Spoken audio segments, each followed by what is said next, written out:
হেই আগুন চল। আঙ্কেল একটা মিটিং পড়ে গেছে, তাই আসতে পারে নাই। আর এরকম জায়গায় ওপেনলি তোকে নিতে আসাটাও ওনার জন্য একটু রিস্কি। আন্টি কিন্তু তোর জন্য হেভি রান্না বান্না করতেছে।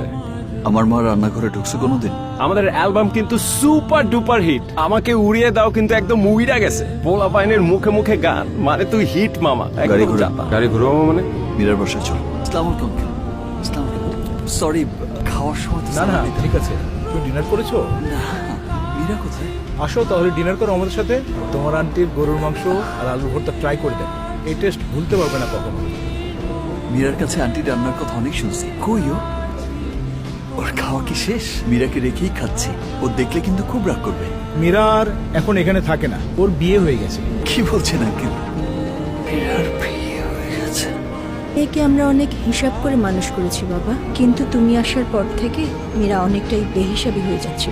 একবার হাত পা গজালে ছেলেমেয়েরা নিজেদের মতো করে সিদ্ধান্ত নেওয়া শুরু করবে, এটাই স্বাভাবিক। কিন্তু সেই সিদ্ধান্ত যদি তাকে ভুল রাস্তায় নিয়ে যায়, তাহলে সেটা ঠিক করে দেওয়ার দায়িত্বটাও কিন্তু আমার উপরেই পড়ে। তাহলে আমাদের মেয়েটাকে মাফ করে দিও, কোনো সিন ক্রিয়েট করো না প্লিজ।